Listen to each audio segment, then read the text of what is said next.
Aló, aló. ¿Se escucha, colegas?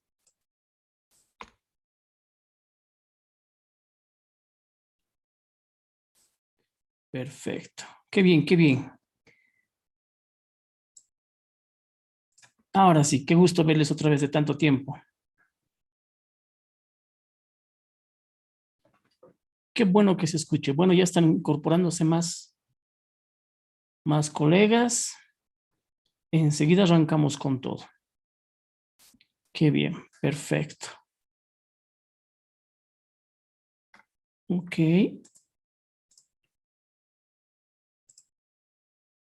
Genial.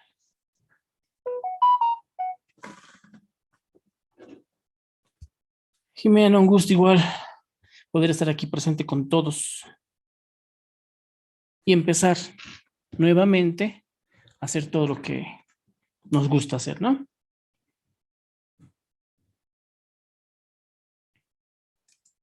Ya, yo creo que empezamos nomás.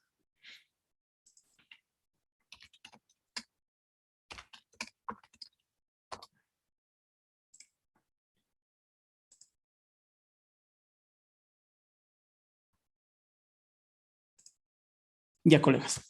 Bien, lo que vamos a empezar, me alegra mucho que seamos un número interesante. Estamos culminando con algún grupo esta primera fase porque se inscribieron en la segunda fase cuando ya estábamos haciendo el experto contable tributario el año pasado.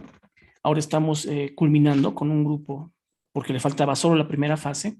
Estamos iniciando con otro grupo desde la primera fase, segunda y tercera, que vamos a acabar hasta diciembre, Dios quiera, para poder generar todo el programa. Primero, para quienes están inscritos al programa, es un recordatorio que me hacía Juanita.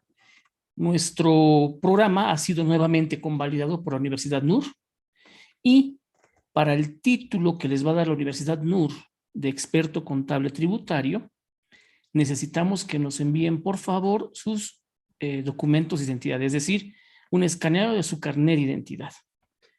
Con eso va a ser, vamos a poder realizar que empiecen a hacer el trabajo para elaborar los títulos en la universidad.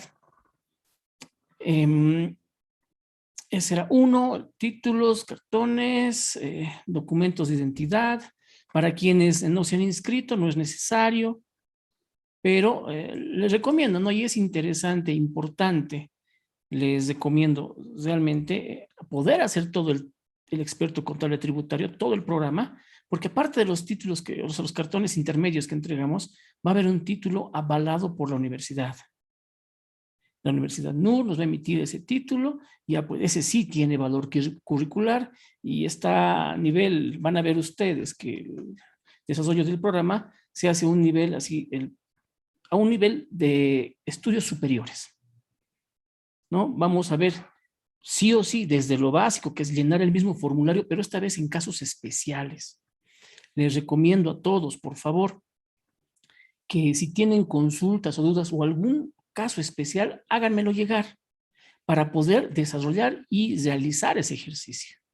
El efecto aquí, por eso le llamábamos el programa del experto contable tributario, nuestro objetivo es realmente poder fusionar las ambas áreas, que es contabilidad y tributación, para poder justificar ante cualquier ente de regulación, como es impuestos nacionales, la autoridad de empresas o un auditor externo o el auditor del socio que tiene problemas con la empresa, justificar y respaldar todas las operaciones que vamos a contabilizar y en algunos casos también vamos a auditar. ¿De acuerdo? Entonces, arrancamos, iniciamos ya el programa.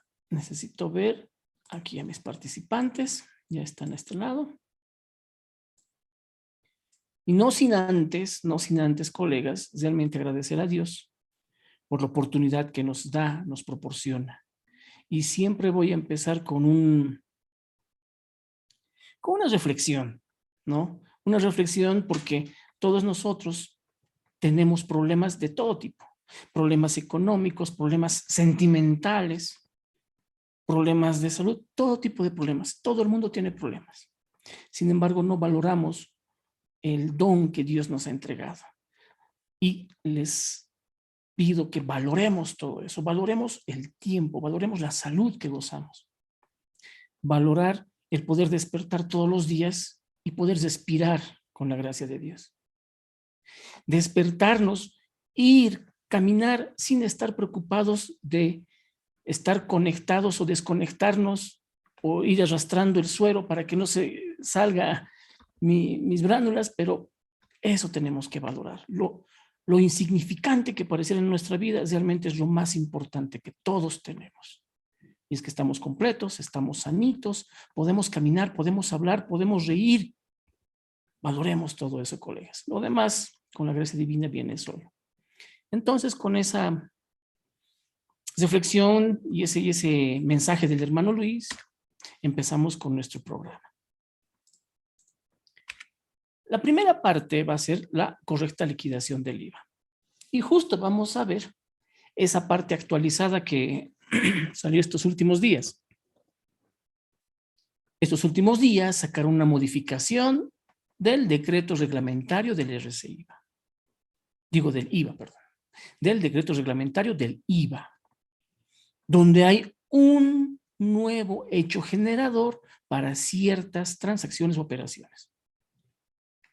Entonces, la agenda que vamos a hacer va a ser desde la aplicación normativa. Vamos a volver a ver todo lo que es nuestro sistema tributario, el marco normativo, los conceptos, definiciones, la aplicación práctica en el llenado de formularios. En todos los casos, inclusive vamos a ver temas de grupos o de casos de llenado de formularios de declaración jurada de las operaciones no grabadas o tasa cero. No grabados, lo que hemos acabado de cesar estos últimos días. Empresas constructoras que tienen actividad de venta de bienes y la actividad inmobiliaria y sus ingresos son no gravados por el IVA. O transporte internacional que tienen tasa cero. Vamos a ver el caso cuando exista proporcionalidad en algunos casos. Exportaciones, como el tratamiento de las exportaciones. Y así la aplicación práctica en los formularios de casos especiales, retiros personales de socios. La aplicación práctica del anexo 1, 2 y 3, que es precisamente lo que tenemos que ir viendo y evaluando en el llenado de, en la declaración, en la conciliación contable tributaria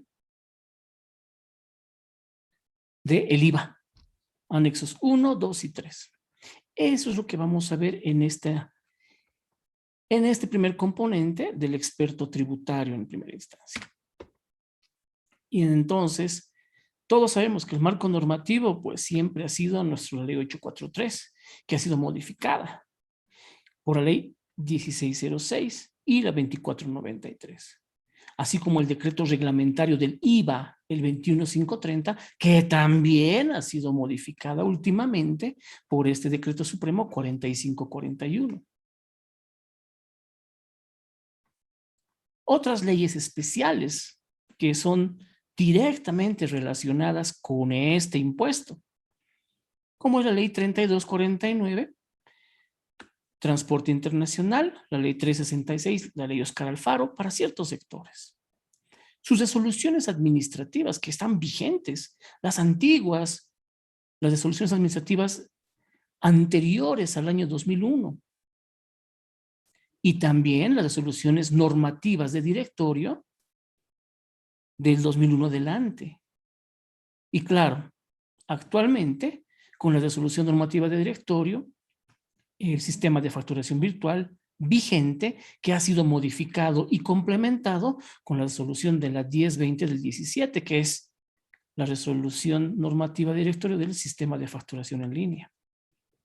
Y quieras o no, todo el aspecto tributario siempre va a ir modificándose e incrementando o incorporando nuevas operaciones. Desde su creación hasta llegar a lo que ahora estamos en las últimas modificaciones con la 1021-10, es modificación del sistema de facturación virtual, específicamente para el caso de facturación de servicios continuos y notas de conciliación. Esas notas de conciliación, ¿dónde hemos visto? En el sistema de facturación electrónica en el año 2017. Pero son documentos válidos no para todos, para ciertos rubros, ciertos tipos de negocios que son pues muy grandes como para estar haciendo constantemente sus liquidaciones. Vamos a ver en qué casos funciona. El último que modifica, el 14 de julio, el gobierno emite un decreto supremo que modifica el decreto supremo 21530, que es el decreto reglamentario del IVA, donde incorpora el efecto de el hecho generador para servicios continuos. Aquí sí ya no hay donde perderse. Con esto no puede haber alguien que no emita su factura porque está bien claro. Quieras o no, son pues los cambios constantes que tenemos en temas tributarios. Iniciamos con esta consulta, que es el IVA, porque para entender bien el IVA y el marco normativo y su aplicación doctrinal, necesitamos conocer qué es el IVA y entender claramente que, de memoria sabíamos, que el IVA es un impuesto al valor agregado sobre el valor o impuesto sobre el valor añadido, que es una carga fiscal sobre el consumo, que es financiado por el consumidor. ¿Quién paga el IVA? ¿Quién paga el impuesto? El consumidor, el comprador. La persona en una transacción que paga el impuesto no es el vendedor, es el comprador. Por eso es que se dice que el IVA es un impuesto indirecto. ¿Por qué? Porque no es percibido directamente por el fisco, sino lo percibe el vendedor al momento de la transacción comercial.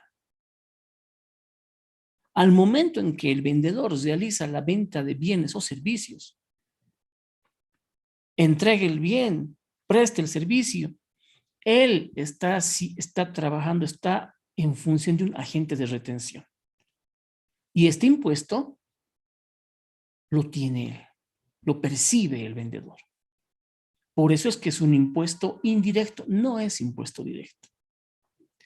Entonces, estos vendedores intermediarios tienen el derecho a reembolsarse el IVA que han pagado a otros vendedores. Es decir, yo cuando compro, estoy pagando el impuesto, por lo tanto, ese es mi impuesto. Por eso es que en las compras tenemos el crédito fiscal. Es mi impuesto. Mientras que los vendedores no. Los vendedores cuando venden generan un débito fiscal, una deuda, porque no es dinero del vendedor, es dinero del fisco, es dinero del Estado. Y al ser dinero del Estado, no es mío, por lo tanto, por eso se genera el débito fiscal como un pasivo. Estoy agarrando dinero que no es mío, es del Estado, débito fiscal. Estoy comprando un producto, estoy comprando, ese impuesto es mío, es mi crédito fiscal activo. Y por eso es que los vendedores intermediarios, como venden y le deben el dinero, están agarrando dinero del Estado y realizan compras también, tienen su crédito fiscal. Por eso es que, dice, ¿no? Se deduce el IVA cobrado a sus clientes, débito fiscal, ¿con qué? Con el crédito fiscal de sus compras. Si hay un saldo a favor del fisco, se abona. Y si no, se queda en poder para liquidar en posteriores periodos. Así es cómo funciona el IVA. Y así es como hemos trabajado durante mucho tiempo desde que hemos empezado a aprender contabilidad. Los consumidores finales tienen la obligación de pagar el IVA sin derecho a reembolso, lo que es controlado por el fisco, obligando a la empresa a entregar justificantes de venta al consumidor final e integrar copias de estas a la contabilidad de una empresa. Esta es una definición básica de lo que es el IVA que se descarga desde Wikipedia. El IVA es un impuesto universal. En todas partes del mundo prácticamente existe el IVA. ¿De acuerdo? La estructura del IVA. Objeto. ¿Qué grava el IVA? Y vamos a empezar a ver aspectos importantes y claves fundamentales. El IVA es un impuesto que se denomina y al valor agregado, ¿no? Es un impuesto en territorio nacional denominado impuesto al valor agregado, que se aplica sobre las ventas de bienes muebles, contratos de obras, de prestación de servicios y toda otra prestación, cualquiera fuera su naturaleza, así como a las importaciones definitivas. Aquí es donde grava el IVA. Característica fundamental es que el concepto de la transacción sea una venta, ya sea de bienes muebles, muebles que se mueven, productos, etcétera, o una prestación de servicios. Dentro de esta definición, por ejemplo, no se encuentran los bienes inmuebles. Por eso es que los bienes inmuebles, y más adelante vamos a ver, no son los bienes, o sea, no graban IVA. Cuando yo compro un departamento, no me dan factura. ¿Por qué? Porque es un bien inmueble. ¿De acuerdo? Entonces, definición de venta. Y ahí veíamos muchos casos. ¿Cuándo se considera una venta? ¿Cuándo es una venta? Si es una venta, está grabado por el IVA. Y entonces tenemos que entender por venta y tributariamente. Se considera venta, ¿qué? Toda transferencia a título oneroso que importe la transmisión de dominio. Título oneroso. ¿Qué significa título oneroso? No gratuito, que se está haciendo por otra cosa a cambio. Y en este caso, ¿qué es lo que se está intercambiando? Dinero. Toda transferencia por intercambio con normalmente dinero, por intercambio de algo, no es gratis, que importe, que es una transmisión de dominio, se considera venta. Aunque sea permuta, no me están pagando en dinero, me están pagando con bienes, es una venta. Le estoy dando como pago mis productos, mis bienes, se considera venta. Por eso la norma dice, dación en pago. Si se entrega productos a cuenta de sueldos, se considera venta. Expropiación, adjudicación por disolución de sociedades, se considera venta. Cualquier otro acto que conduzca al mismo fin. ¿Qué fin? Transferencia del dominio de bien. Pero eso es cuando hablamos de bienes. Cuando hay un bien que se está intercambiando, ahí se considera una venta. Ah, pero ¿y si es una transferencia a título gratuito? Si yo estoy regalando un bien, ¿se considera venta? La respuesta es no, porque la condición para que se considere venta tiene que ser a título oneroso. También se considera venta, establece la norma, a toda incorporación de cosas muebles en casos de contratos de prestación de servicios, contratos de obras, retiro de bienes muebles de la actividad con destino al uso o consumo particular del único dueño o socios de las sociedades de las personas. No debemos confundir ciertos aspectos importantísimos, como son, por ejemplo, un retiro de mis inventarios, un producto que es para volver a consumir en la misma empresa, a un retiro de inventarios para poder consumirlo personalmente, particularmente. ¿Se dan cuenta? Son cosas muy distintas. Este retiro de bienes para uso o consumo particular, no para la empresa, sino particular, personal, eso es considerado una venta. Pero si yo consumo como empresa mis propios productos, ejemplo, una fábrica de papel. La fábrica de papel produce papel. Esa fábrica, esa empresa, ¿necesita papel? ¿Sí o no? ¿Necesita el uso del papel para sus actividades diarias administrativas, operativas? La respuesta es sí. Necesita usar papel. Por lo tanto, ¿qué es lo que va a ocurrir? Van, sacan la cantidad de papel que necesitan y utilizan. En ese caso, no es un consumo particular. Por lo tanto, no se considera venta. ¿Qué es eso? Es un gasto. Hagan de cuenta. En vez de que yo consuma lo mío que estoy produciendo, porque al fin y al cabo eso es producción, costo, voy y compro de otro lugar. Y al comprar de otro lugar me dan factura, todo. Es un gasto. Aquí es lo mismo, solamente que las facturas no me la han dado al momento de que me entregaban el papel, sino al momento de todos los elementos del costo que han sido utilizados en la producción. Desde servicios de terceros, materia prima, costos indirectos, no digo de mano de obra directa porque esos no están alcanzados por el IVA. Pero todos esos han sido parte y en vez de que yo compre otros, utilizo mi mismo inventario y eso mando al costo. Del inventario al gasto, perdón. Entonces, no confundamos. Una cosa es el consumo particular del dueño, personal. Ahí se considera una venta. Se considera venta, está alcanzado por el IVA, pero no se emite factura. Otra cosa. No se emite factura porque está retirando el dueño.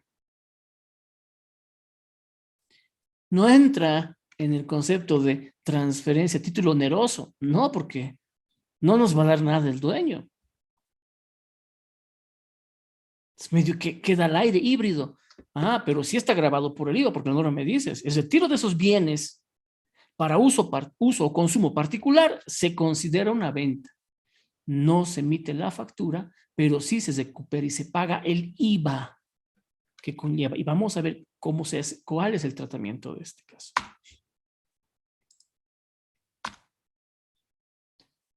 No se consideran comprendidos en el objeto del IVA los intereses generados por operaciones financieras. Está alcanzada toda otra prestación realizada por entidades financieras, retribuida mediante comisiones, honorarios, otra forma de retribución. Está aclarando la norma.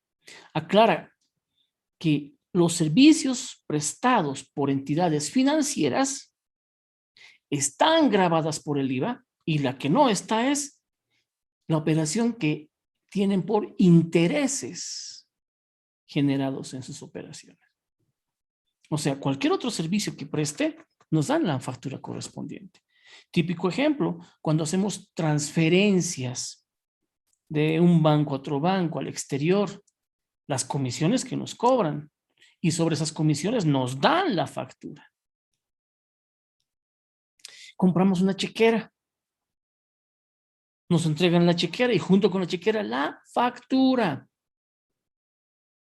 Pero cuando nosotros pagamos un crédito, una cuota de un crédito, el interés más el capital, no existe factura de por medio. ¿Por qué? Porque están fuera del objeto del IVA, no están comprendidos en el objeto del IVA. La compra-venta de acciones, títulos, valores o de crédito, no está dentro del objeto del IVA. Si se dan cuenta, son efectos netamente financieros. Como escuchaba hablar en algún momento, alguien en algún gobierno cuando se ha creado esto, tenía el poder los bancos y por eso es que a los bancos les han dado esas ventajas. Transferencias que fueran consecuencias de desorganizaciones de las empresas, no grava IVA. Aportes de capital a la empresa, tampoco grava IVA. Entonces, de ahí tenemos lo que es el objeto del impuesto al valor agregado. ¿De acuerdo? A ver, aquí hay una consulta interesante, nuestra amiga Sasha. Un gusto, Sasha. Saludos hasta Cochabamba. Ya vamos a visitar la subsiguiente semana, esperemos.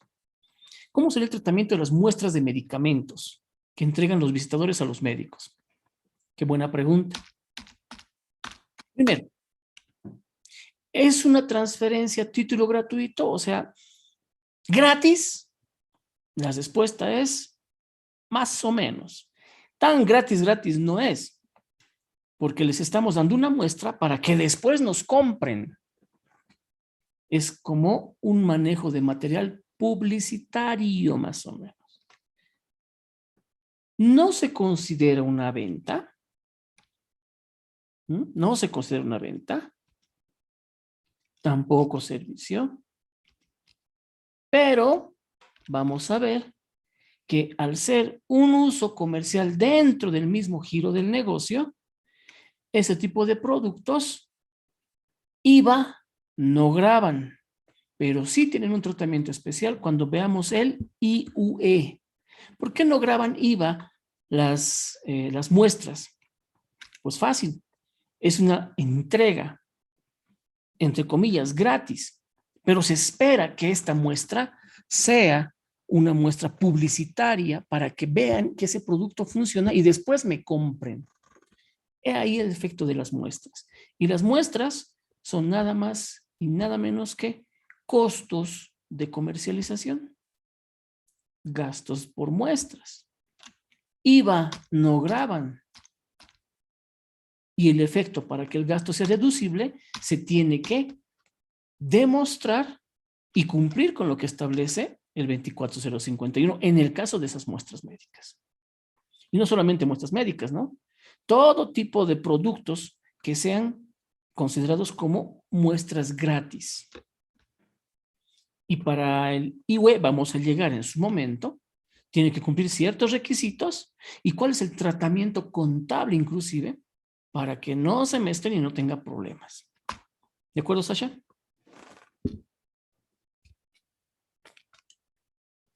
Bien. Continuemos.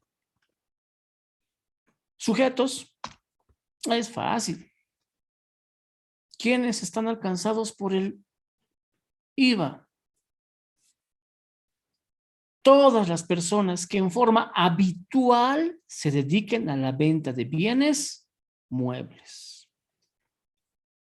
O las personas que realicen en nombre propio, pero por cuenta de terceros, la venta de bienes muebles. ¿Quiénes entran aquí, por ejemplo? Los comisionistas. Yo ando vendiendo productos, no son míos, pero igual ese sujeto está alcanzado por el IVA. Aunque yo venda productos que no son míos, igual tengo que emitir la factura, igual tengo que pagar el impuesto. Realicen a nombre propio importaciones definitivas. El momento en que realizamos importaciones, el IVA, ¿cuándo se configura? Cuando nosotros estamos introduciendo un producto del exterior y cuando se interna a Bolivia, tiene que pagar todos los impuestos que corresponden a su internación. Y en este caso tenemos los gravámenes aduaneros, el gravamen arancelario, el GA. Y aparte tenemos que pagar el IVA. Y por eso es que en las pólizas de importación pagamos también un IVA. Puede haber otros impuestos, el ICE, por ejemplo, consumo específico. Pero está grabada las importaciones de productos que entran a nuestro país, tiene que incorporarse el impuesto, el IVA. Las personas que realicen obras o presten servicios o efectúen prestaciones de cualquier naturaleza, están grabadas por el IVA. Cualquier tipo de prestación de servicios o prestación de cualquier naturaleza. Quienes alquilen bienes muebles y o inmuebles, quienes se dedican al alquiler. Y precisamente este cambio que hacen en el artículo 4 es el que les rompe la esencia a todos los que hacen alquileres específicamente. pero también son personas que están alcanzadas.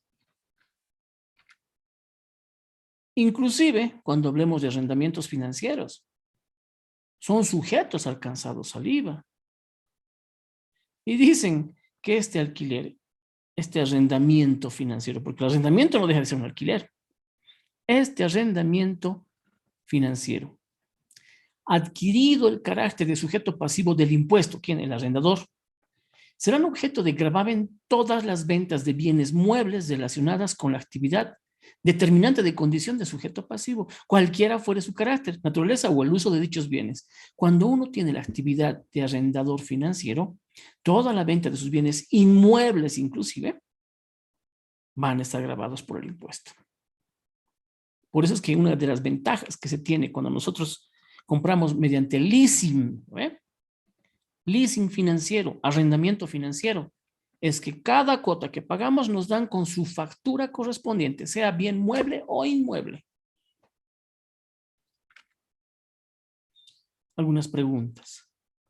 Chamel, ¿el consumo de inventario por la empresa se convierte en gasto o tendría que facturar? Muy bien, Chamel, ese consumo del inventario de la empresa se convierte en gasto.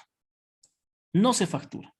En el carro tienes que sacar el valor del costo. Claro que sí. Ese valor del costo, Yamel, es tu gasto.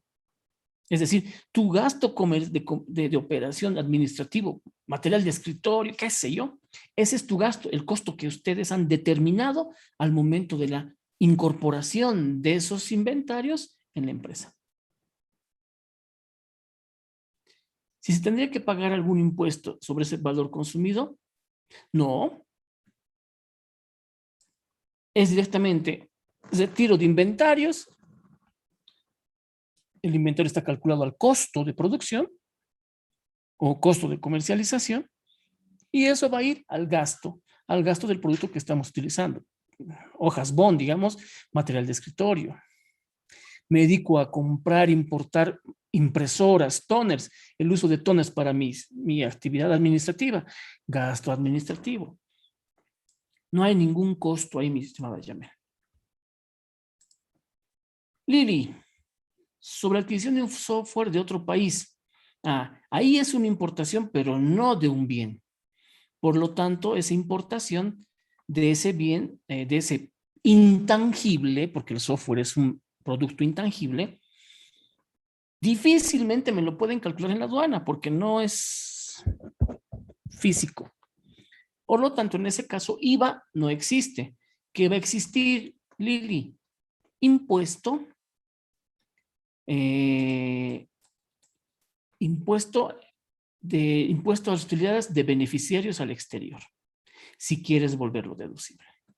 Caso contrario, simplemente todo ese gasto, toda la amortización del software va a ser un costo no deducible, un gasto no deducible. ¿De acuerdo? Y como dice Dorian, 12.5%. Pero IVA no hay en esa incorporación, en esa adquisición de un intangible desde el exterior. ¿De acuerdo? Y es fácil, a ver, en las importaciones definitivas, ¿qué tienen los de la aduana? Tienen tablas, valores, donde ven un producto X, lo identifican y después a ese producto le dan un valor en tablas que tienen a nivel SIDUNEA, a nivel internacional.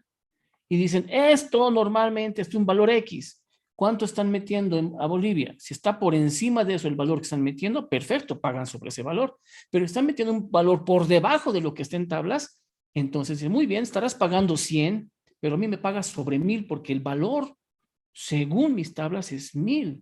Así que el impuesto de importación me vas a pagar sobre 1000. ¿Te das cuenta? Ese es el efecto. Es fácil de medir porque es físico, palpable. En cambio, lo intangible no se puede medir. Telma, qué gusto. En las farmacias obsequian muebles y TV por las compras realizadas. ¿Cómo se contabiliza ese activo si no hubo un pago? Qué interesante, Telma.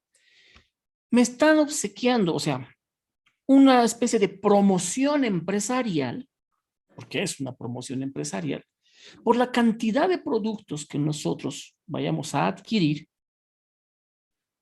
mientras más compremos, tengo mejores premios. Y uno de los premios van a ser, como dice Telma, muebles o televisores. Para efectos del IVA, no existe. ¿Por qué? Porque el IVA grava sobre operaciones a título oneroso. Aquí, ¿ha existido transferencia de dominio de bien? Sí, transferencia de dominio de bien existió. El televisor, el mueble, están entregándonos. Pero a título oneroso, no, es gratis. Por lo tanto, o sea, me están entregando a título gratuito. ¿Por qué? Porque es un premio, es un incentivo a seguir comprándoles más cosas. Entonces, IVA no grava en el caso nuestro que estamos aceptando el obsequio. No grava. Pero para efectos del impuesto a las utilidades, nuevamente, voy a tener como otros ingresos por donación, otros ingresos por, qué sé yo, no hay subvención, sino por incentivos comerciales. Y en este caso, tengo que demostrar que ese bien es de propiedad de la institución, de la empresa. ¿Con qué? Con el acta de entrega. Y respaldarme, Telma, con todos los documentos desde el acta de entrega, el por qué yo he ganado, qué es lo que se espera. Y si se dan cuenta, todo eso se asemeja ¿a quién? A un simple caso de comodato.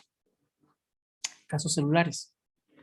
Yo hago un contrato por año y medio y me elijo un listadito de celulares, ¿cuál quiero? Y dependiendo de ese contrato, por la cantidad de pago mensual, van subiendo mejor las categorías y mejor los celulares. Entonces, ahí ya, pues, ese es un comodato. Al fin y al cabo, va a ser mío. ¿Cuándo? Cuando cumpla la condición. En el caso de los obsequios, esos incentivos comerciales para comprarle más a ese proveedor, normalmente no tienen esa condición. Ya has cumplido la condición, por lo tanto es tuyo. Entonces, en ese caso, registramos ese activo contra un ingreso por incentivos comerciales, que no grava IVA, fuera del objeto del IVA, porque no es una venta como tal. Verónica, el consumo de combustible de la cisterna en un surtidor es gasto, es un gasto, y ese gasto no se factura. Ojo, no existe la autofacturación, ¿no? En varios casos hemos visto. Estoy consumiendo, es para mi actividad operacional, en vez de que sea un ingreso de dinero, va a ser pues salida de inventarios, sale de mis inventarios, y ¿qué me está generando? Un gasto de combustibles en operación. Milenka, los descuentos en ventas generan IVA. Enseguida llegamos a eso, querida Milenka. Igualmente, Tel. Entonces ahí vamos viendo uno a uno todas las preguntas y respuestas. A ver, enseguida vemos, Milenka, el caso tuyo, ¿no? Los descuentos en ventas. Hasta ahí hemos visto el objeto, los sujetos. Ahora vemos el nacimiento del hecho imponible. Este es uno de los puntos que ha sufrido cambios en estos últimos días. El hecho imponible. Sabíamos y normalmente estábamos acostumbrados que nace la obligación de la emisión de las facturas. Nace la obligación de la emisión de las facturas. En dos casos eran. Uno, ventas de bienes y el otro, prestación de servicios. Y en el primer caso, se mantiene cuando sean ventas de bienes, sea al contado o al crédito. ¿Cuándo nace la obligación de emisión de la factura? A la transferencia del dominio del bien. ¿Existe transferencia del dominio del bien? Te entrego tu bien. Se perfeccionó el hecho generador. Por lo tanto, nace la obligación de la factura, aunque no paguen. Aunque no se pague. existe transferencia de dominio del bien. Por lo tanto, nace la obligación de emitir factura. Caso ejemplo, cuando compramos, por ejemplo, al crédito un vehículo, compramos al crédito un vehículo y estamos comprando directamente de la casa importadora y nos entregan el vehículo y hemos pagado el 20% nada más inicial, porque lo demás me lo van a ir cobrando mensualmente en cuotas. Y es un trato directamente con la casa importadora. Entonces, me entregan el vehículo y junto con el vehículo me entregan la correspondiente factura. ¿Por qué? Porque es una venta de un bien mueble. Existe transferencia de dominio del bien, toma tu vehículo y en ese instante nace, se perfecciona el hecho generador, el hecho imponible. Entonces, se entrega la correspondiente factura, aunque no hayan pagado. Y ese es el caso. Es el mejor ejemplo que se puede dar. Lo demás es más fácil. Te pago 100, toma tu producto, dame mi factura más. Al revés, ¿no ve? Págame 100, toma tu producto, toma tu factura. Al instante. En cambio, ya cuando vamos a la prestación de servicios, es cosa distinta porque en la venta de bienes hay un bien tangible. En la prestación de servicios, ¿qué dice la norma? En la prestación de servicios normales, comunes y corrientes, vamos a dividir en 3 casos ahora. Antes dividíamos en 2. Ahora dividimos en 3. Un servicio normal, común y corriente. ¿Qué dice? ¿Cuándo nace la obligación de emisión de factura? Cuando finalice la ejecución o prestación del servicio o exista percepción total o parcial del precio, cualquiera que ocurra primero. Entonces, si me dan un anticipo, nace mi obligación de emitir factura, percepción total o parcial del precio. Cuando exista un anticipo por prestación de servicios, se perfecciona el hecho generador, por lo tanto, tengo la obligación de emitir una factura por ese pago parcial. Estoy hablando con un enfoque netamente tributario y yo estoy obligado a emitir factura. Ahora, con un enfoque contable, el que yo emita la factura no significa que es un ingreso, porque este ingreso se va a reconocer en la medida que se realice la prestación del servicio, bajo el principio famoso de realización. Entonces, solamente vamos a hablar con un enfoque tributario y luego vamos a ir mezclando con la contabilidad tributaria. Con el enfoque tributario, percepción total o parcial del precio, o finaliza la ejecución o prestación de servicio. Nace la obligación de emitir factura. Caso 1. Caso 2, solo para contratos de obras de construcción. El primer párrafo del inciso B me habla de la prestación de servicios en general, cualquiera. Sí. ¿Cuándo nace la obligación? Cuando se hace el servicio, se presta el servicio o existe percepción total o parcial del precio. Cualquiera que ocurra primero, se obliga a la emisión de factura. Primer párrafo. Segundo párrafo me dice, en el caso de contratos de obras de construcción, cambia. Y miren, aquí ya me está especificando qué grupo, qué rubro, qué operaciones. En el caso de contratos de obras de construcción, nace la obligación de emitir factura a la percepción de cada certificado de avance de obras.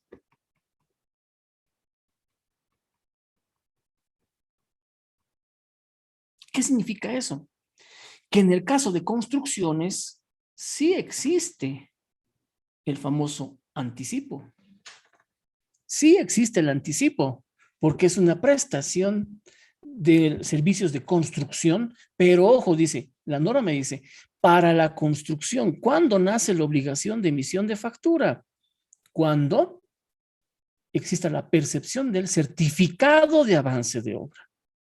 Y para que yo cobre, siendo constructor, para que yo cobre por mis servicios de construcción, lo primero que voy a hacer, ¿qué es? Pues presentar mi planilla de avance de obras. Y una vez que he presentado la planilla de avance de obras, pasa un tiempo y se toma el tiempo el contratante para verificar si lo que he registrado y estoy pidiendo y estoy presentando en la planilla de avance de obras, diga sí, es correcto, corre y vale. En ese caso, entonces, en ese instante, cuando ya está todo ok, es decir, me emiten el certificado, la certificación, certificado de avance de obras.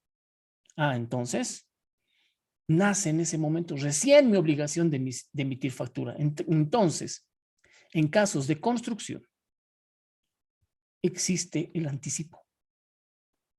Y el anticipo no se factura, porque estoy hablando solamente de casos de construcción, obras de construcción. ¿Qué se incorpora con este Decreto Supremo 4541 y la resolución normativa de directorio, la 102110 del 30 de julio? Dice, en la prestación de servicios continuos con precios preestablecidos. Ojo, ¿no? Prestación de servicios continuos con precios preestablecidos. Condición, no es para todos. No es para cualquiera que preste servicios. ¿Cuál es la condición? Servicio continuo. Limpieza, contabilidad, servicios de vigilancia, lo que quieran. Pero es una prestación de un servicio continuo y además con precios preestablecidos. Ejemplo, alquileres. Un servicio continuo de alquiler mensual y que cuando culmine el mes me pagas el importe, el canon que estamos acordando. Lo mismo en un servicio de contabilidad externa, outsourcing. Cada mes pasa el mes y te pago por el mes pasado. Hayas hecho más facturas, menos facturas, no, es un canon fijo, precio preestablecido. Para ese tipo de casos. Y tenemos que definir bien, cuidado el efecto. No es para cualquier prestación de servicio. Repito, para la prestación de servicios continuos con precios ya establecidos, con contratos, podríamos decir. El hecho imponible se perfecciona a la percepción parcial o total del precio o al vencimiento de cada periodo mensual. Entonces pasa el mes y se perfeccionó el hecho generador. El que fuera anterior, debiéndose emitir la factura correspondiente. Ok, lo normal se tiene que emitir, pero cuando el hecho imponible se perfeccione al vencimiento de cada periodo mensual, alquileres, contabilidad, servicios de limpieza, servicios de seguridad privada, perdón, mil disculpas. Cuando se perfeccione ese vencimiento, la factura será emitida hasta el 5º día hábil del mes siguiente de prestado el servicio. Esto es lo nuevo. Están siendo más claros, están especificando para este tipo de contratos.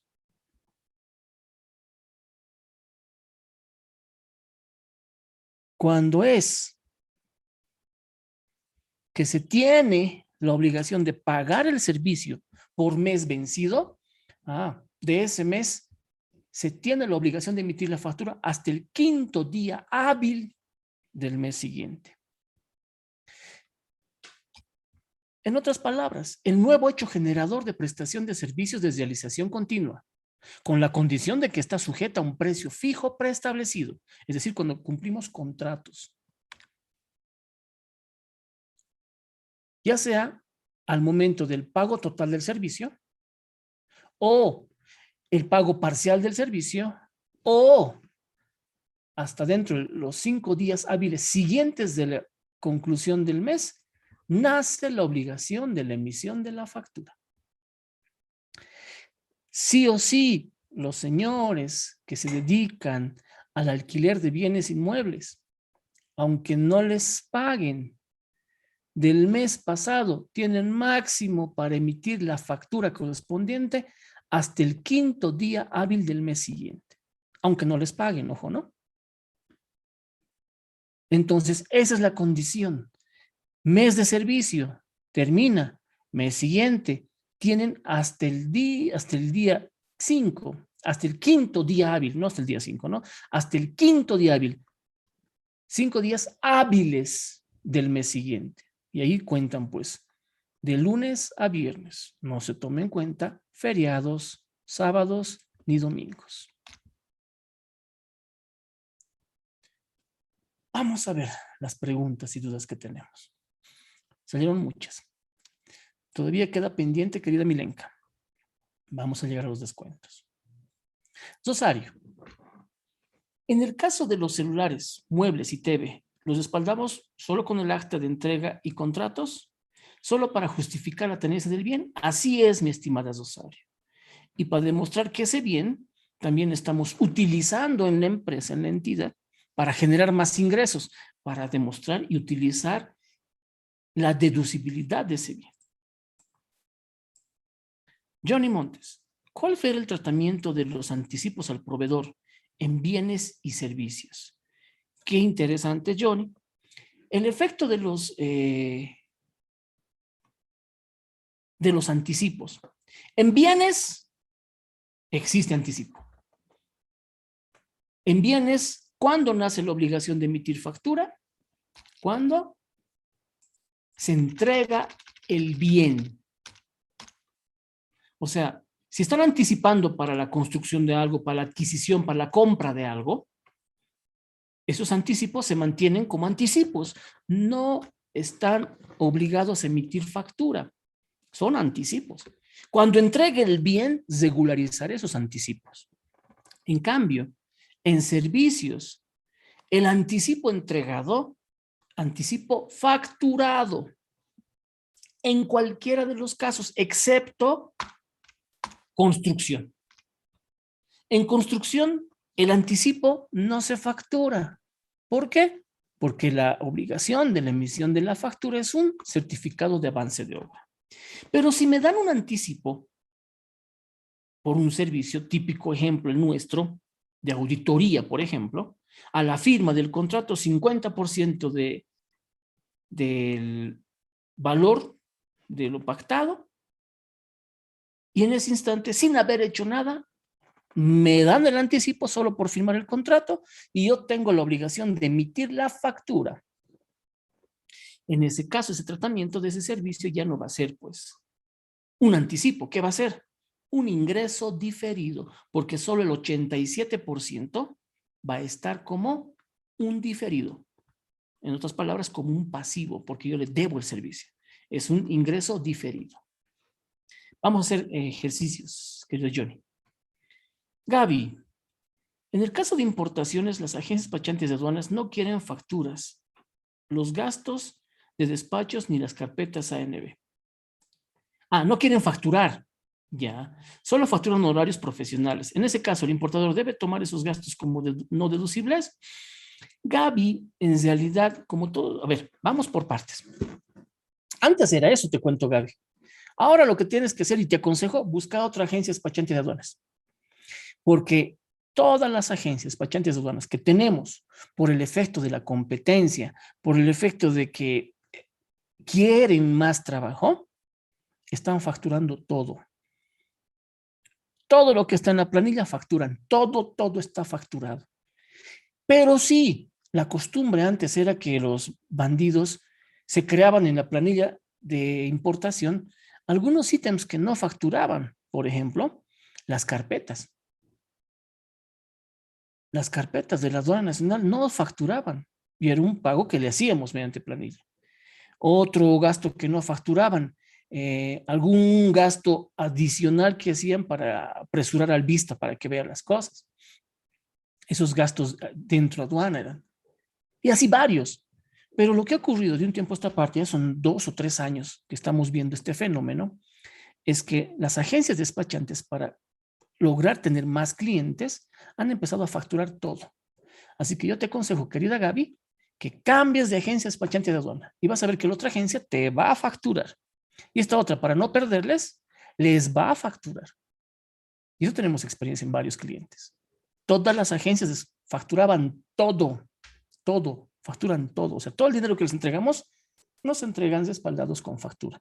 En el caso anterior, asumimos que todos esos gastos han sido dentro del territorio aduanero.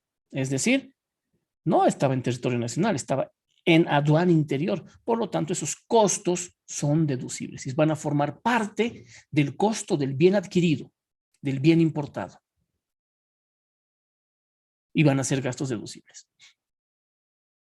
Wilson, una ONG que realiza cursos, ¿emite o no factura?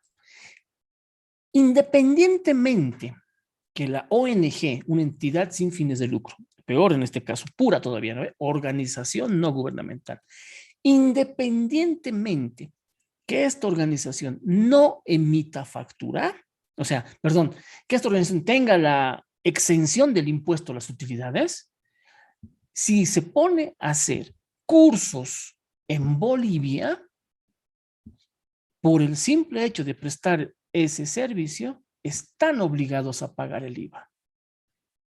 Así que, independientemente de su calidad jurídica de ser una organización no gubernamental y tengan la exención del IVA y no estén alcanzados por ningún impuesto en su estatuto y en su operación y se ponen a hacer este tipo de actividades, tienen la obligación de emitir factura. ¿De acuerdo, Wilson?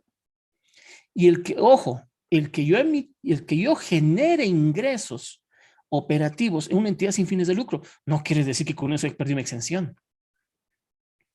Simplemente tengo que cumplir ese efecto que dicen mis estatutos.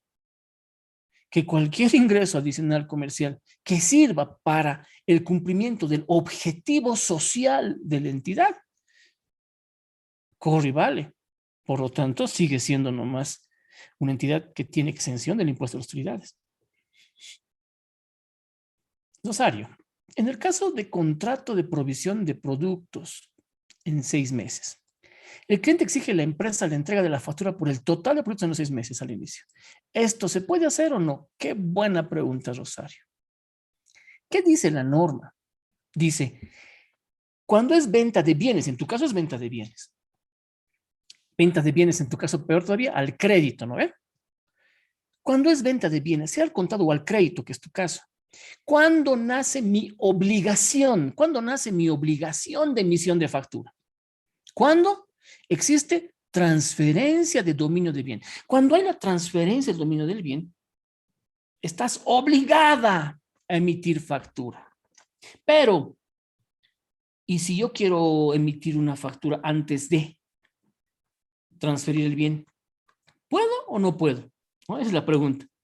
La respuesta es, estás obligada a emitir aquí cuando hay transferencia de dominio de bien. Pero si quieres emitir tu factura antes, no hay problema. En otras palabras, no estás obligada a emitir la factura porque no hay transferencia de dominio de bien, pero tampoco estás prohibida. Y eso es lo que hacen muchos casos en operaciones. Y también efecto comercial. ¿Por qué están dando una factura si ni siquiera han entregado el bien? Es que es parte del contrato, parte del convenio. ¿Quieres que te compre? Te voy a comprar todo esto. Pero la condición es que al momento de firmar el contrato, no te voy a dar ni siquiera un anticipo, pero me entregas la factura. ¿Aceptas? ¿Sí o no? Sí, acepto. Entonces, utilizas. Puedes emitir la factura. No estás yendo en contra de la norma. La norma te dice, estás obligada en este caso transferencia de dominio de bien. Pero si quieres emitir antes, no te digo nada. O sea, no estás obligada, pero tampoco estás prohibida. Y en esos casos, corresponde. ¿De acuerdo? Dorian, como de costumbre, cada pregunta que haces es de otro mundo. Colegios. Ah, los colegios. Entonces, si estamos viendo este nuevo hecho generador, ¿no? Nuevo hecho generador de prestación de servicios continuos con precios preestablecidos. ¿Tienen que emitir la factura los colegios? Úpale. Qué interesante. Depende mucho, pero del contrato y del convenio. ¿Por qué? Cuando se dice que estoy prestando el servicio, porque si fuera una prestación de servicio continuo con precio preestablecido, el contrato tendría que decir, ¿no ve? Inicia a pagar desde febrero y termina en noviembre o en octubre. Servicios continuos, mensuales. Ahí entra esta obligación de emisión de factura hasta el quinto día hábil, aunque no les paguen. Pero a veces los contratos con los colegios son distintos y dicen, por todo el año me vas a pagar en 10 meses. Entonces, ahí viene. ¿Cuándo realmente entonces se ha prestado el servicio? ¿Mensualmente? ¿O cuando nuestro hijo ha terminado en el año de pasar clases y me dan su nota, ya sea de aprobación o de aplazo? Entonces, esos aspectos, querido Dorian, hay que tener bien claros al momento de emitir los contratos para saber si entro o no en esto, porque si tengo un contrato que va a ser pago mensual por 12 meses, cada mes, o 10 meses, y en cada mes, ahí estamos entrando en este grupo. Y van a tener que emitir la factura hasta el quinto día hábil del mes siguiente, aunque no les paguen. ¿No? Es clave eso, querido Dorian. Javier García, la distribución de los socios del inventario restante por liquidación de una sociedad debe ser facturado. Gracias. Qué pregunta más interesante. Distribución de inventarios cuando se liquida la empresa. En otras palabras, les están entregando sus bienes, su patrimonio, el saldo de su patrimonio por la liquidación del negocio. Para eso,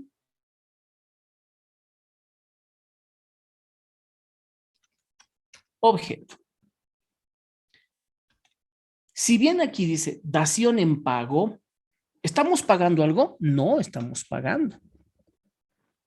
No se olviden que dación en pago es como una contraprestación por algo. Ahí se considera así una venta. Pero en este caso, se está disolviendo la sociedad. Entonces, entramos en este otro punto. Adjudicación por disolución de sociedades. Se está devolviendo los bienes, se está entregando a los socios, se están entregando, en vez de darles en dinero lo que deberían haber ganado, se les está entregando en productos, en sus propios bienes. Entonces, si vemos a letra muerta, la adjudicación por disolución de sociedades correspondería el impuesto, más no la emisión de factura. No confundamos. Aquí sí hay una entrega de un bien por una disolución. Por lo tanto, debería de existir. En este caso es de tiro personal de socio, no hay contraprestación. Es imposible que se le cobre. En este caso, no, sí hay contraprestación. En este caso, ¿cuál es la contraprestación? Devolución de su patrimonio. Se está cesando la empresa. Entonces, sí. Tiene, en ese caso, sí, Javier, tiene que ser facturada esa entrega de inventario, porque estamos entrando a una transmisión del dominio del bien a título oneroso, no es gratis, es porque estoy entregando a cuenta de del patrimonio, de tu inversión que en su momento has hecho.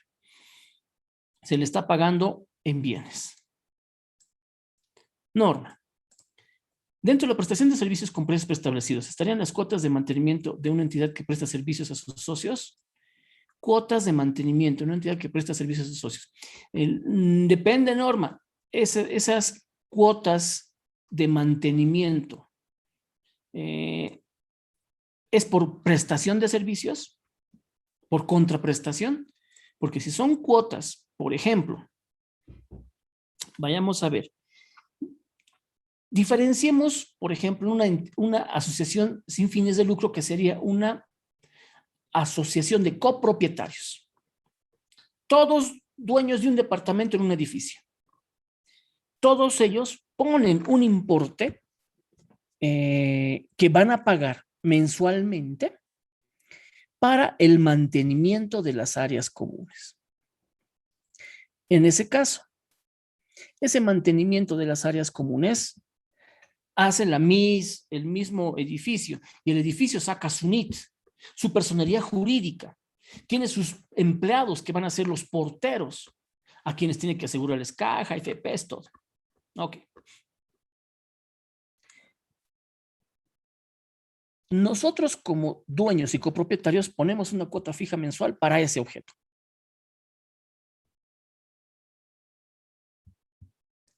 ¿Se considera una venta? La respuesta es no.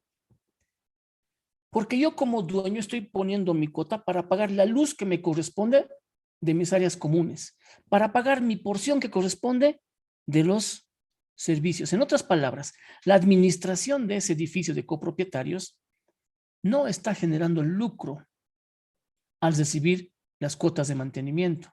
¿Qué está haciendo? Está percibiendo dinero que no es de él y está haciendo la función de hacer la recepción del dinero para pagar con el dinero que es de los copropietarios sus gastos de ellos mismos. Entonces, como no existe una venta como tal, porque en ningún momento están haciendo nada a título oneroso, no están cobrando por eso, simplemente la administración está recibiendo dinero para pagar, no gana nada, no lucra nada la administración, ese es el objetivo, por lo tanto no se considera una venta. Y en ese caso no hay la obligación de emisión de factura. Pero si en tu caso de esos servicios preestablecidos pagan todos con un importe a una entidad que se hace cargo de la administración de edificios, en ese caso, pagan el método de mí, yo voy a pagar y al final les entrego sus cosas. Ahí sí hay un lucro. Entonces, en ese caso, sí, se tendría que emitir la factura. Pero ya sería una entidad tercera, no la misma entidad, el mismo edificio de copropietario, sino una empresa que se dedica a la terciarización de administración de edificios. Ahí está prestando un servicio y ahí corresponde esa emisión de facturas. En el caso de alquileres, se puede facturar el 31 o 30 del mes vencido. Claro, lo normal, Gaby, y se ha puesto costumbre para evitar problemas con tema tributario, era pago anticipado, uno, es decir, hasta el 10 de cada mes estoy pagando el mes anticipadamente. Y el otro caso era el tema de emitir la factura al cierre, es decir, el 30 o 31 que ha terminado el mes, entonces emite la factura y está dentro. No hay ningún problema. En este caso, Gaby, lo que están haciendo es que puedas emitir la factura hasta el 5º día hábil de vencido tu mes. Se están ampliando. Praxides. ¿Se puede hacer provisión de ingresos?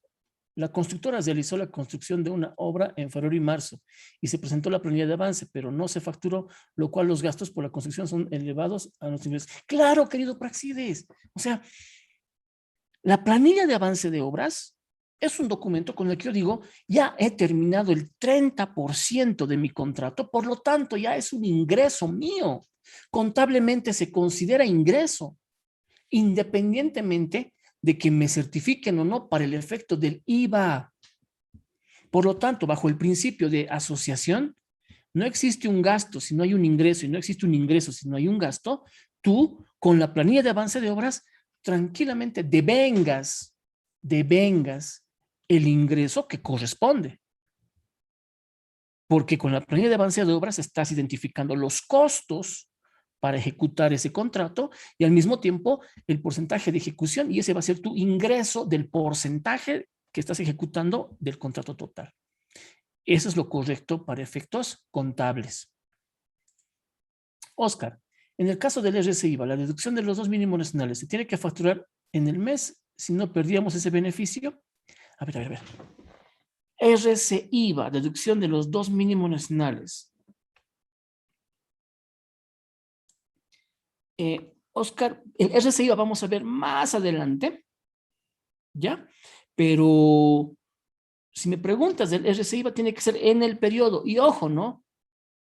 Ojo, ahora sí están haciendo cumplir a rajatabla lo que establece la norma tributaria. Para el RSIVA, tus facturas tienen que ser válidas solamente hasta el 20 de cada mes. Y eso han sufrido muchos, quienes estaban acostumbrados a entregar sus facturas del mes pasado hasta el 20, es decir, estoy ahorita en agosto. Los primeros días de agosto me pagan la planilla de sueldos de julio. Y como os decían, no sabía cuánto necesitaba, me pide, necesita 100,000 bolivianos en facturas. Hacía en este instante mi formulario 110 y presentaba. Ahora ya no puedo, porque solamente podía presentar hasta el 20. Hasta el 20 de julio podía generar mi formulario. ¿De acuerdo? Ahora ya fuiste. Entonces, sí o sí, las deducciones de los salarios mínimos nacionales del RSIVA son por periodo fiscal. Yamel, en caso de venta de bienes, ¿cuál sería el efecto contable de la factura si la factura se emite al momento del anticipo? Yamel, lo único que estás haciendo es generar un... a ver, yo vendo, tengo que generarme un ingreso. Me entregan un anticipo. Yo debería de generar un pasivo como anticipo. Pero en este caso, como estoy facturando, ya no es un anticipo. Va a ser solo el 87%. En ese caso, ¿qué es? Un ingreso diferido. Los clientes realizan pagos anticipados con la condición de que se los facturemos al momento del anticipo y la mercadería se entrega posteriormente. ¿Había algún problema de riesgo tributario? Tributariamente, ningún riesgo. Ninguno. ¿Por qué? Porque estás cumpliendo más de lo que te obliga impuestos. Impuestos te obliga a entregar cuando hay transferencia de dominio. Pero si le facturas antes, impuestos no te dice nada, no te prohíbe. El sistema tributario no te prohíbe la emisión de facturas anticipadas. Así que no pasa nada. Ya sabes, cuando yo facturo el anticipo, me genero un ingreso diferido. Y el ingreso diferido es al 87%. En cambio, el anticipo como tal es al 100%. En el caso de alquileres, si el inquilino no paga durante el tiempo de 8 meses y bien se van sin pagarnos, ¿cómo se puede facturar si no hemos recibido dinero o qué se hace en esos casos? María Teresa, ese es uno de los grandes problemas que tenemos tributariamente en Bolivia. Bolivia es el único país, por lo menos, se sorprenden los chilenos, los peruanos, que, espérate, los chilenos son los que sorprenden. ¿Cómo puedes pagar un impuesto de un dinero que ni siquiera tienes? Y es verdad, es el caso. Han facturado, no han pagado. Y se van. Y tenemos otros casos peores, que ni siquiera han pagado impuestos y siguen metidos, no quieren salir. Entonces, ¿cuál es la mejor forma para hacer los juicios y procesos? Con las facturas emitidas. Con eso se demuestra que realmente ha existido el alquiler y que ellos no han pagado. Pero si no hay facturas, no se puede hacer nada. En esos casos, mi querida María Teresa, ni modo. Son pérdidas que se generan porque estás obligada a emitir la factura. Y eso es lo que van a empezar a controlar. Lamentablemente, la norma está así y se va a cumplir así. No hay de otra. Johnny, ¿el obsequio de producto a la gente se puede facturar o solo reconocer el IVA débito al Estado? El obsequio de productos a la gente, ¿se debe facturar o solo reconocer el IVA? Ya, me estás hablando de una entrega a título gratuito. Una entrega a título gratuito, si estoy regalando, sí, querido Johnny, tú lo que tienes que hacer es simplemente devolver, en otras palabras, restituir el IVA. ¿Por qué es restituir? Porque para adquirir ese bien que estás obsequiando, has generado créditos fiscales. ¿Y qué dice la norma? La norma dice en el obsequio, se tiene que restituir, y vamos a ver más adelante eso, en los casos especiales. Ahí nace la restitución, y en el libro de compras y ventas, un quinto libro en el débito fiscal. Pero se restituye ese impuesto. Es decir, cuando yo regalo, y me acuerdo bien, ¿por qué tengo que pagar impuestos si estoy regalando? No estoy percibiendo nada. La respuesta sencilla es, sí, está bien. Tú puedes regalar todo lo que sea tuyo. El impuesto no es tuyo. ¿De acuerdo? El impuesto no es tuyo. Por lo tanto, no puedes regalar lo que no es tuyo. Y en ese caso, ¿qué haces, Johnny? Lo que has comprado, el crédito fiscal que te has apropiado, desde esa fecha actualizas con UFBs a la fecha del regalo, del obsequio, y devuelves, reintegras ese IVA. Y eso está en el formulario. Vamos a ver en los ejercicios. El día de hoy en la mayoría va a ser parte teórica. Mañana vamos a hacer ejercicios con contabilidad, registro contable y llenado del formulario 200 y 210 en algún caso, ¿no? Mañana vamos a hacer toda esa parte de ejercicios. Aquí es el formulario 200 y el 210. Catherine, en caso de prestación de servicios de alimentación mensual en una constructora, ¿cuándo nace el hecho imposible? Ya tienes ahí, Catherine, por ejemplo, prestación de alimentación mensual en una constructora. ¿Cuándo nace la obligación? En cada prestación. Estás prestando servicios. Cada venta, cada día se cierra y se termina de prestar. Entonces, en el mes, si es un contrato conjunto, y sí, se podría decir que este es un contrato con montos preestablecidos y de servicios continuos, podrías emitir la factura tranquilamente hasta el quinto día del mes siguiente, porque los montos son preestablecidos por cada almuerzo. Ya se sabe cuánto es. Y se va a pagar cuando se cumple el mes. Entonces, en ese caso, puedes, Catherine, o emitir la factura en el mes o hasta el quinto día hábil del mes siguiente. Claudia, en caso de las cuotas de mantenimiento, ya que no corresponden factura, yo como empresa que pago este mantenimiento, ¿debo hacer retención? Lamentablemente sí. Aunque no me den factura, porque es dinero mío que está saliendo de la empresa, para que esos gastos sean deducibles debería aplicar retención para efectos del impuesto a las utilidades, no del IVA. Sandra, qué gusto, querida Sandra. En el caso de mantenimientos, dijo que no se hace obligación de emitir factura por los pagos de mantenimiento en un edificio. Pero al tener NIT, ¿cómo sería el envío de sus libros y formularios? Bien, Sandra. Se envía pues como una entidad sin fines de lucro. En mi NIT yo tranquilamente no puedo tener la obligación del 200 ni del 400. Simplemente el 608. Pero ¿qué tal si mi asociación de copropietarios aparte tiene, qué sé yo, el alquiler?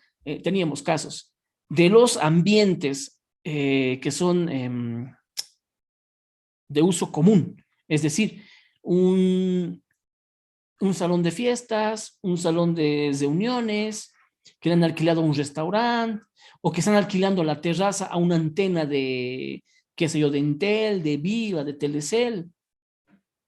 Ahí está generando ingresos y que no son por mantenimiento. En ese caso tienen que emitir la factura obligatoriamente. ¿Te das cuenta? Entonces todo depende cómo se genere. Y ojo, ¿no? Los edificios, las asociaciones de copropietarios están obligados a tener NIT para un control más de entorno social, no tributario, porque tributariamente no generan impuestos, pero sí para registrarlos en Fundempres, en AFPs, perdón. AFPs, en la caja, Ministerio de Trabajo, tienen que tener el NIT. Vilma, ¿cómo sería el asiento contable del devengado de ingreso por avance de obra? Vamos a hacer esos ejercicios, Vilma, con construcciones. Jimena, a través de un intermediario, una tercera persona se logró dictar cursos para estudiantes. Sin embargo, la factura no fue emitida a favor de la empresa organizadora, sino que se facturó a favor del intermediario. Es decir, se favoreció el intermediario porque fue quien consiguió el disertante. ¿Cómo se debe proceder? Bueno, pues entonces ese intermediario tiene que emitir otra factura a la, al que ha prestado el servicio final. Ahí está. ¿Qué es lo que ha hecho ese intermediario? Ha entrado en la cadena del servicio. Yo estoy dando el servicio, he contratado a alguien para que me contrate y que me haga el curso. Entonces, yo le voy a pagar a esa persona me va a conseguir, me va a prestar el servicio y me da mi factura a mí. Que el del curso le haya entregado la factura al intermediario, bueno, pues el intermediario quiere facturar y me entrega mi factura que me corresponde. Así que no pasa nada, mi querida Jimena. A quien vos le pagues por la prestación del servicio, mi factura. Así de fácil. Hay intermediarios, terceros, no importa. En una entidad deportiva sin fines de lucro que presta servicios a sus socios y cobra mantenimiento, ¿sería lo mismo el tratamiento que el de los edificios? Habría que ver bien, Norma, los estatutos de tu entidad. Eso habría que ver bien. Sí, ¿qué tipo cuál es la forma de afiliación a esa entidad sin fines de lucro? Y conocemos muchos, ¿no? Muchos clubs que se dedican a eso. Tenis, sargentos, Automóvil Club Boliviano, petroleros, N cantidad de clubs. Hay que ver bien el objeto de esa entidad sin fines de lucro. ¿Cuál es la forma en que está prestando los servicios y cuál es el uso y goce? Ahí se puede definir si emiten o no emiten factura y si existe o no existe una prestación de servicios. Gaby, en mi caso tengo una empresa en la que se facturó todos los meses por las declaraciones juradas y envíos del libro de compras. ¿Ese sería un servicio continuo? Claro. Todos los meses a una empresa por realizar las declaraciones juradas. Ese es un servicio continuo. O sea, te paga cada mes por hacérselo sus declaraciones juradas. Ese es un servicio continuo. ¿Tendrías que hacer contrato? Lo mejor sería, bueno, ¿a quién le conviene el contrato? Al que está pagándote por la prestación de servicios para que él demuestre ante cualquier instancia de que sí ha existido una relación de un contractual por el que te está pagando y ese gasto es un gasto deducible y el crédito fiscal imputable. Todos los meses le facturo la misma cantidad, pero no tengo ningún contrato en donde establece el precio. Estás en lo correcto. O sea, el efecto de los contratos es darle mayor formalidad a las operaciones. En un proceso de fiscalización, ¿qué te van a pedir? No solamente, la factura solita no sirve. ¿Quieres hacer prevalecer tus derechos? Tienes que demostrar fehacientemente de que la operación ha existido. Existe la operación.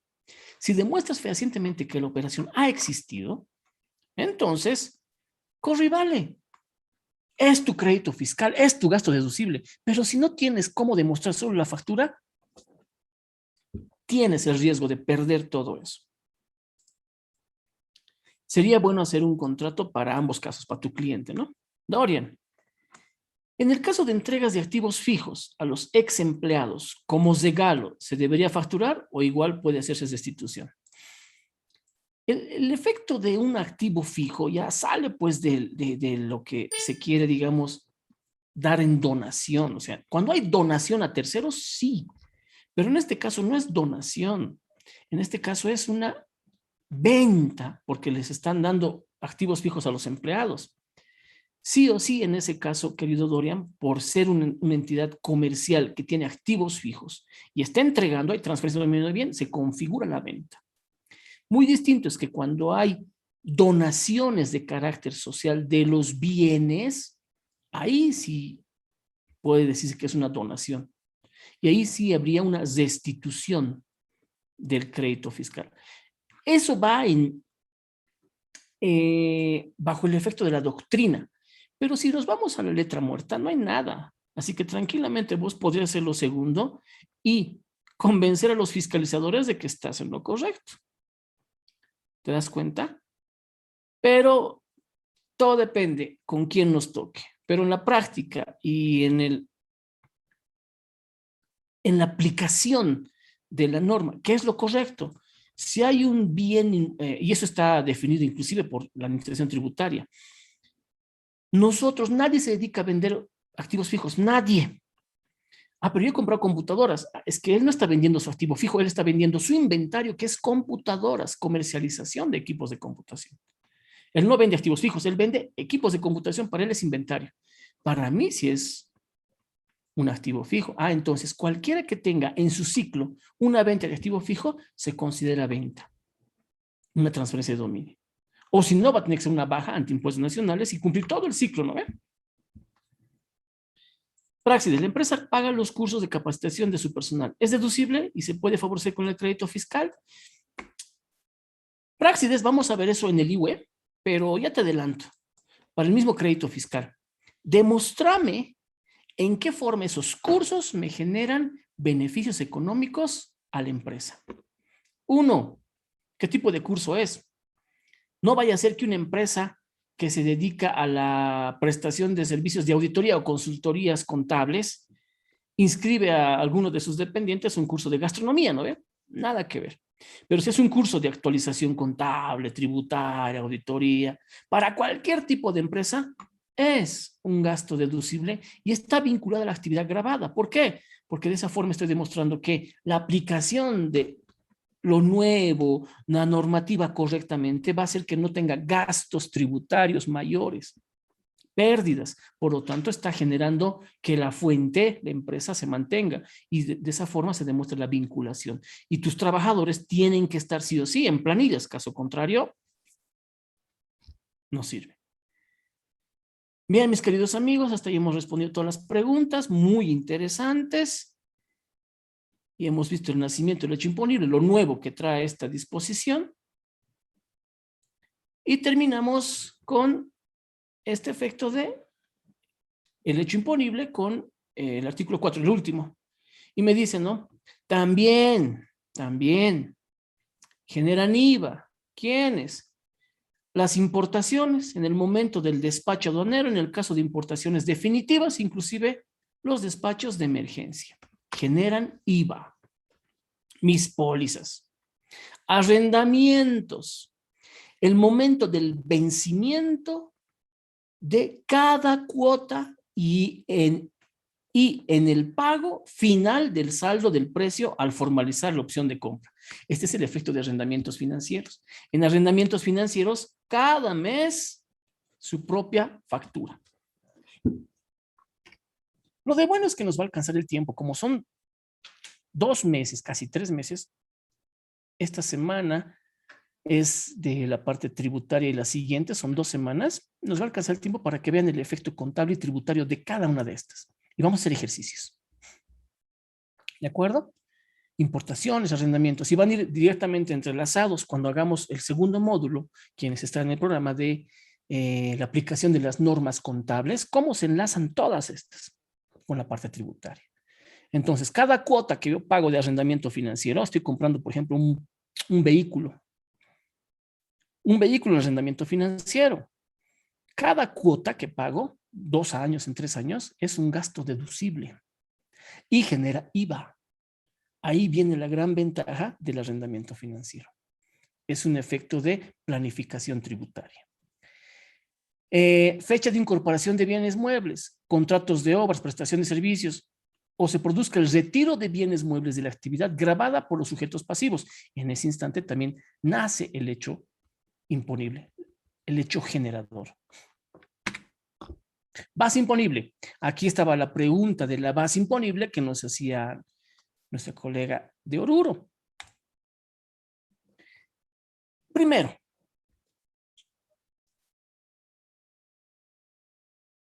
a ver, antes, Sandra, Las depreciaciones de los rendimientos financieros no son deducibles, ¿o sí? No.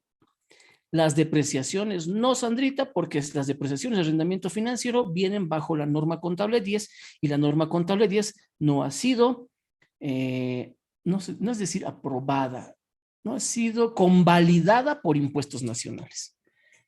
O sea, mis depreciaciones, lo que debía haber recuperado como gasto deducible en 8 años por depreciación de maquinaria, en arrendamiento financiero lo recupero en 2 años, si es que mi contrato es en 2 años o en 3 años.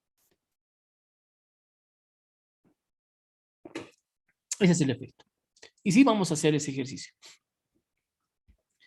IVA, nuevamente. Esta vez vamos a ver el artículo 5 de la base imponible. Constituye la base imponible del el precio neto de la venta de bienes muebles, de los contratos de obras y de prestación de servicios y de toda otra prestación, cualquiera fuere su naturaleza, consignado en la factura, nota fiscal o documento equivalente. Qué interesante. El artículo 5, cuando me habla de la base imponible, me habla que la base imponible sobre el que finalmente se liquida el impuesto es sobre este importe neto. O sea, la base imponible por el que vamos a pagar es este importe neto. Hasta ahí estamos bien. Pero se entiende por precio de venta al precio total, disminuyendo las bonificaciones y descuentos, valor de envases, ese es el precio de venta. Entonces, el artículo 5 me dice eso, que la base imponible final va a ser sobre este precio de venta, que es el precio total menos bonificaciones y descuentos y algunos otros valores de envases. Sobre esto se paga el IVA. Ok, hasta ahí estamos bien. Y recuerden, desde el año 2013 atrás, desde el 2006, que se modifican los formularios, modifican el formulario 200 a la versión 2. Y el formulario 200, la versión 2, es una forma simplificada de liquidar impuestos al IVA. Y era pues de esta forma. Sobre el total de la venta solamente nos interesaba esto. Y sobre esto liquidamos y hemos vivido así durante 7 años. Pero, ojo, sí o sí vamos a liquidar sobre esto, pero para liquidar mi IVA tengo que tomar en cuenta los dos efectos de esa definición de impuesto indirecto. Crédito fiscal IVA como comprador y débito fiscal IVA como vendedor. ¿De acuerdo? Rosario, ¿qué es el valor de los envases? El valor de los envases es, pues, mi producto y le estoy incorporando también el valor del envase. Siendo que el envase va y me lo intercambian. Pónganse ejemplo, Coca-Cola retornable. Si yo estoy vendiendo Coca-Cola retornable y dentro mi precio le estoy colocando el valor del envase y cuando hay el intercambio de bienes, exijo que me entreguen el envase, ahí es donde se deduce. No entra en ese caso, ni siquiera es parte del costo. A eso más o menos se refiere el valor de los envases. Ahora, cuando hablamos de ese precio de venta, dice, son integrantes del precio neto gravado, aunque se facturan y convengan por separado, los servicios prestados juntamente con la operación gravada, como consecuencia de la misma, como ser transporte, limpieza, embalaje, seguro, garantía, colocación, mantenimiento y similares. Si estoy vendiendo un producto, un bien, va a ser parte integrante de mi precio, pues el transporte hasta llegar a su domicilio, hasta incorporar, hasta meter, todo. Los gastos financieros también, entendiéndose tales como aquellos que tengan origen por pagos diferidos, o sea, los intereses, incluidos los contenidos en las cuotas de operaciones de arrendamiento financiero y el pago final del saldo. O sea, van a ser parte de la emisión de la factura esos gastos financieros. Y ojo, ¿no? Si yo soy una empresa que vende al crédito, pongámonos una empresa comercializadora, por ejemplo, que está de moda, vehículos. Una empresa que se dedica a la venta de vehículos y vende crédito directo, va a generar intereses. Esos intereses gravan IVA. ¿Por qué? Porque esta empresa no es una entidad financiera, no es una entidad regulada por la ASFI, sino dentro del giro de su negocio está generando IVA, está generando intereses, por lo tanto tiene pues, que pagar ese IVA. Si fuera regulada, no. Las entidades de arrendamiento financiero, las entidades financieras de arrendamiento, las leasing, antes estaban fuera, ahora han aclarado desde el año 2012. El leasing financiero, como es una entidad regulada, sus intereses no graban IVA. Antes hasta eso facturaban. Miren, en caso de permuta o consumo propio, la base imponible estará dada por el precio de venta en plaza al consumidor. Las permutas deberán considerarse como 2 actos de venta. Aquí estamos hablando del caso especial de consumo propio, uso consumo propio, no particular. Y aún así dice, en caso de permutas, en las permutas, intercambio de servicios, la base estará dada por el precio de venta en plaza al consumidor. Es decir, en cuánto estamos vendiendo. O sea, ¿cuánto me costaría entregar este bien a alguien que me comprara en ese instante? Sobre eso tengo que dar la base imponible y sobre eso voy a pagar el débito fiscal. ¿Se dan cuenta? No hay autofacturación, sino uso, consumo propio.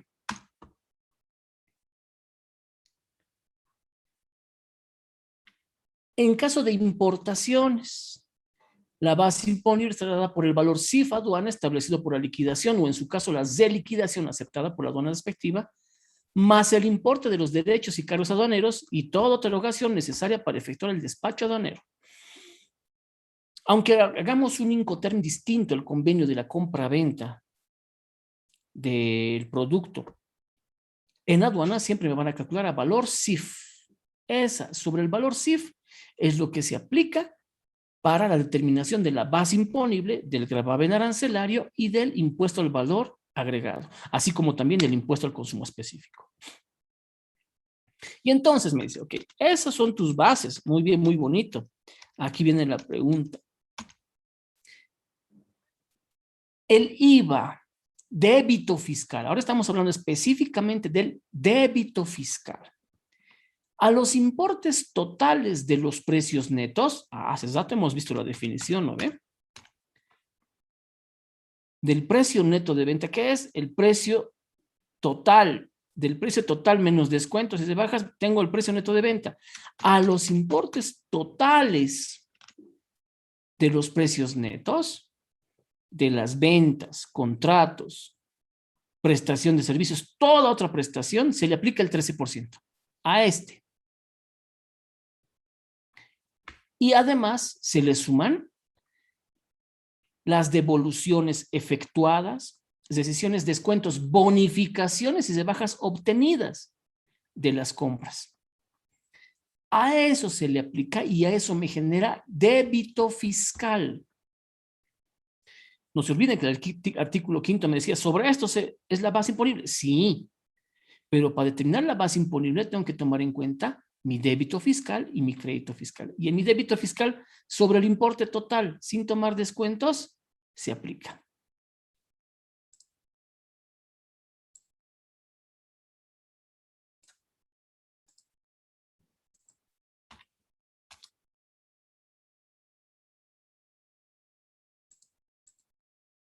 Ese débito fiscal, que ya se ha calculado sobre los importes totales, dice, se va a poder restar el crédito fiscal. ¿Y qué es el crédito fiscal?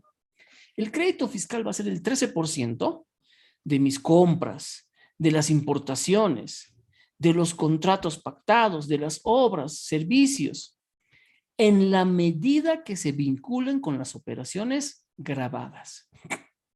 Es decir, aquellas destinadas a la actividad por la que el sujeto resulta responsable del gravamen. Aquí viene la clave fundamental del IVA. La clave número 1 se dice que es esta, porque la clave número 2 es la definición si es venta o no, la primerita que hemos visto. Pero esta es la clave, ¿por qué? Porque por más que tenga facturas de compras, yo tengo que definir si esa compra se vincula con una operación grabada. ¿Grabada por qué? Grabada por el IVA. Si esta operación, si esta transacción, esta compra me sirve para generar más ingresos y esos ingresos están grabados por el IVA, puedo tomar ese crédito fiscal. ¿Por qué hacemos mucho énfasis con esto? Porque puede que haya una empresa que tenga operaciones no grabadas. ¿Cuáles van a ser sus operaciones no grabadas? Venta de bienes inmuebles. En un banco, los intereses financieros. Entonces, en esos voy a tener compras para generar más intereses. Voy a tener compras para generar más ventas de bienes inmuebles. Ah, pero son operaciones que no graban IVA. Cuando yo vendo esos productos, vendo esos bienes inmuebles, genero intereses en el banco, no graban IVA. Entonces, todas las compras vinculadas a esas operaciones no grabadas no generan crédito fiscal imputable para la base imponible. ¿Se dan cuenta? Solamente puedo tomar el crédito fiscal en la medida que esa compra demuestre que me está generando más ventas y esas ventas generan débito fiscal. Esta es la clave fundamental. Solamente puedo tomar crédito fiscal en la medida que se vincule con mis operaciones grabadas. Y además, dice, ¿no? Me va a generar crédito fiscal las devoluciones, decisiones, descuentos, bonificaciones de bajas otorgadas en las ventas efectuadas. Y esa era tu consulta, Milenka. ¿No ve? ¿Dónde está Milenka? Aquí está Milenka. Los descuentos en ventas generan IVA, después está aquí. Los descuentos otorgados en ventas generan crédito fiscal. Solo los descuentos.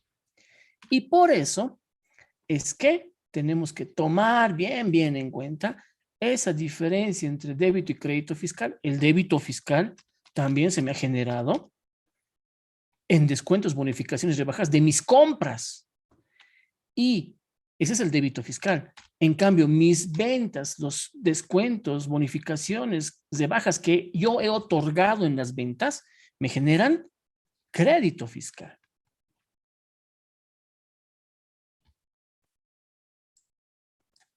¿De acuerdo?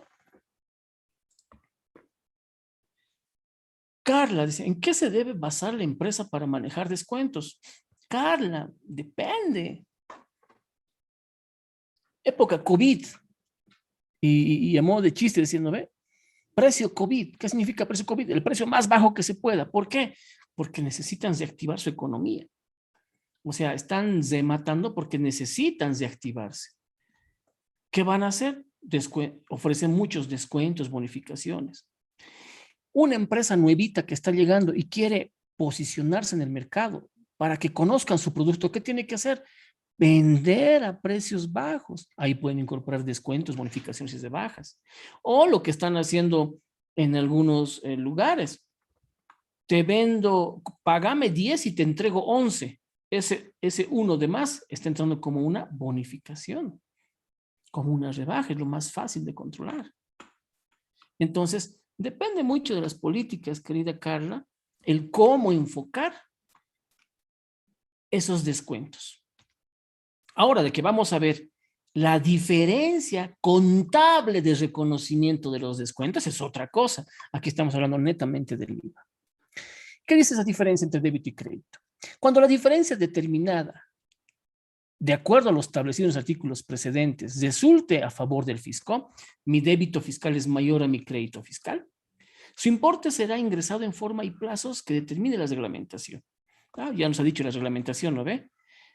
Dependiendo la terminación del NIT, desde el 13 hasta el 22. Si por el contrario, la diferencia resulta saldo a favor del contribuyente, este saldo con actualización de valor podrá ser compensado con el impuesto al valor agregado a favor del fisco, correspondiente a periodos fiscales posteriores. Y lo que hacemos, agarramos, tengo un crédito fiscal acumulado del periodo anterior, a la siguiente liquidación lo actualizo y me sirve para compensar esos siguientes periodos. ¿De acuerdo? Es que estamos empezando con algunos ejercicios básicos, luego vamos a hacer estos ejercicios en la práctica con llenado de formularios, con llenado de anexos, porque eso es importante. Entonces tengo mi IVA,